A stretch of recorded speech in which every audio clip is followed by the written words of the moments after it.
Bronchopulmonary segments. Bronchopulmonary segments basically हैं क्या? Bronchopulmonary segments are basically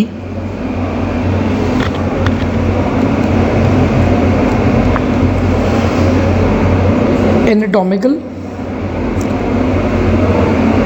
functional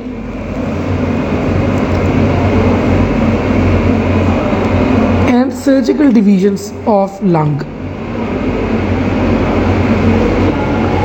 ठीक है,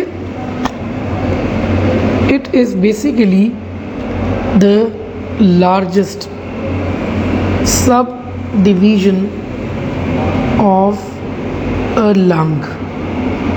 ठीक है, अब बेसिकली होगा क्या कि ये डिस्क्रीट एनाटॉमिकल और फंक्शनल सेगमेंट होता है जो पूरे का पूरा अलग फंक्शन कर रहा होता है। ठीक है, और इम्पॉर्टेंट ये है कि जो आपके टर्मिनल ब्रोंकियोल्स हैं, ठीक है, एक टर्मिनल ब्रोंकियोल एक ब्रोंकोपल्मोनरी सेगमेंट को बेसिकली कर रहा होता है सप्लाई।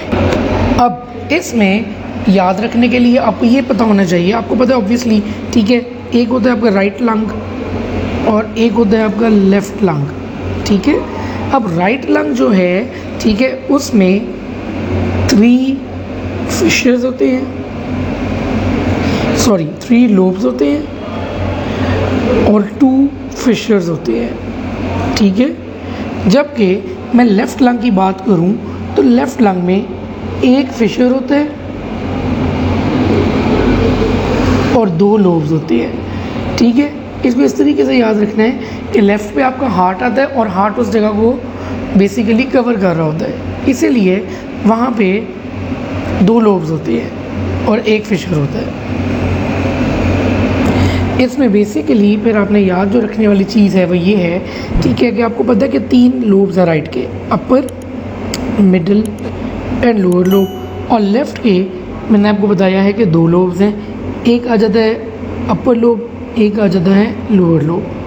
ठीक है, तो इनके आगे फर्दर डिविजन्स होती हैं जो बेसिकली ब्रोंकोपल्मोनरी सेगमेंट्स होते हैं। ठीक है, जो आपकी अपर लोब है राइट वाला, उसकी डिविजन्स में आपका आ जाता है एपिकल,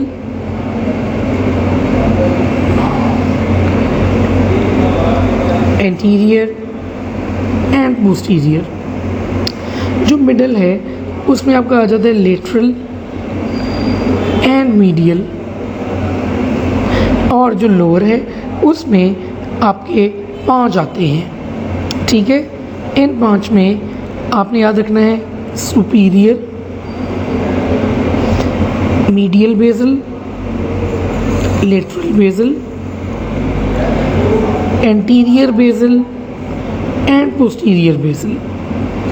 ठीक है, तो ये कितने हो गए आपके? 5, 2 7 और 3 10। तो 10 ब्रोंकोपल्मोनरी सेगमेंट्स होती हैं आपके राइट लंग में। अब चलते हैं लेफ़्ट लंग की तरफ। लेफ़्ट लंग में अगर हम देखते हैं तो जो अपर लोब है, ठीक है, उसके अंदर उसी तरीके से यही वाले आ जाएंगे एपिकल, एंटीरियर एंड पोस्टीरियर। जो लोअर लोब है उसके अंदर भी उसी तरीके से यही 5 आ जाएंगे। ठीक है, superior, medial basal, lateral basal, anterior basal and posterior basal. लेकिन एक और चीज़ याद रखनी है कि एक छोटी सी आउट ग्रोथ होती है लेफ़्ट लंग की, जिसको हम कहते हैं लिंगुला। लिंगुला जो है, ठीक है, उससे आपके 2 ब्रोंकोपल्मोनरी सेगमेंट्स वहाँ पे होते हैं। एक आ जाता है आपके पास सुपीरियर लिंगुल और एक आ जाता है आपके पास इन्फीरियर लिंगुल। ठीक है, तो ये भी आपके कितने बन गए? यहाँ पे भी आपके हो गए 10। तो टोटल कितने हो गए आपके bronchopulmonary segments? 20 in total bronchopulmonary segments होते हैं, जिनके डिवीजन कुछ इस तरीके से है जिस तरीके से मैंने आपको बता दी है। और मैंने आपको ये भी बताया कि each bronchopulmonary segment is supplied by a tertiary bronchiole, terminal bronchiole. ठीक है, तो ये आ गया जी आपका थ्योरीज के मामले में जो है, ये पढ़ लेते हैं। ठीक है, ये देखिए जी, ये आपका राइट ब्रोंकस है, ये लेफ़्ट ब्रोंकस है। राइट जो है वो अपर, मिडल और लोअर लोब में डिवाइड हो गया। अपर में 3 हैं, मिडल में 2 हैं और लोअर में 5 हैं। ठीक है, तो ये 10 बन जाएंगे इस तरफ और लेफ्ट मेन ब्रोंकस जो है वो अपर लोब और लोअर लोब में चला गया, सबलिंगुला में 2 हो गए। ठीक है, तो ये टोटल 10 आपके ब्रोंकोपल्मोनरी सेगमेंट्स हो गए। 2 bronchopulmonary segments in the right middle lobe. ठीक है, each bronchopulmonary segment is supplied by tertiary bronchus.